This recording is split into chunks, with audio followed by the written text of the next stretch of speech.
journalist, here with the reaction, author of The Queen, The Epic Ambition of Hillary, and The Coming of a Second Clinton Era, nationally syndicated talk show host Hugh Hewitt. Also with U.S. Citizens United President David Bossie, Democratic strategist Jessica Tarlov is with us. All right, let's go to the Congo, North Korea, and Bill Clinton asking the State Department for permission to accept money from a company doing business with Iran.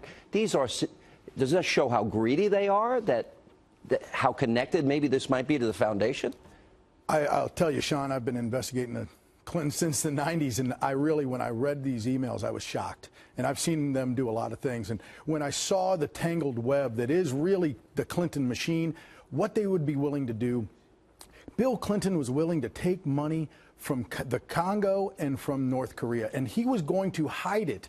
And these emails state he will be able to put it in the foundation. And back then, several years ago, they were never going to tell people who donated. Because is it that they believed from the beginning they'd never get to these emails on this private server, which is why it was set up in the first place? And that's exactly right. And let me just say, I believe, I don't know this, but I believe that's one of the reasons why it was wiped. They didn't want these types of emails to come out.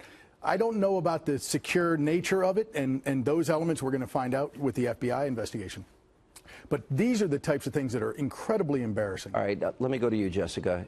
Doug Schoen, a good mutual friend, says the campaign of Hillary Clinton's in a death spiral. Agree? Yeah, I'm not as stringent on that as Doug, who I respect obviously greatly and enjoy spending time with as you do. But I don't think it's a death spiral. You look at the general election polling right now. 263 classified emails on a server that she said had no.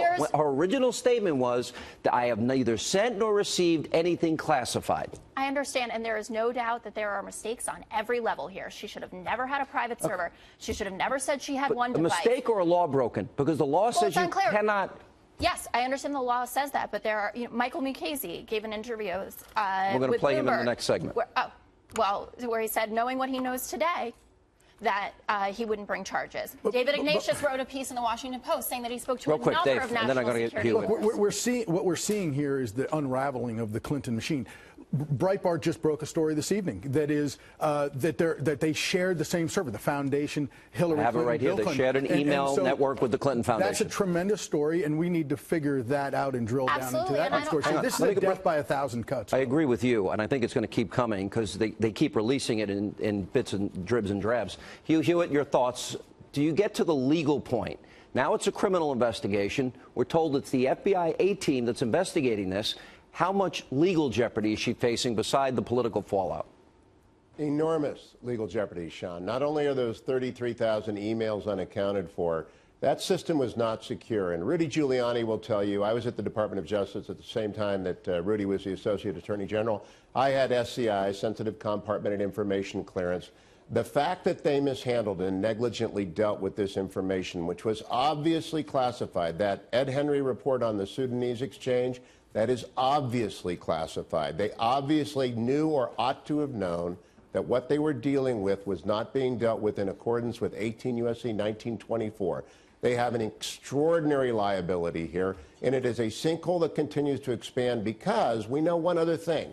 It was confirmed to me by Mike Morrell, who's the former deputy director of the CIA, by another senior undercover intelligence official, and I'll bet the vice president will confirm to you as well.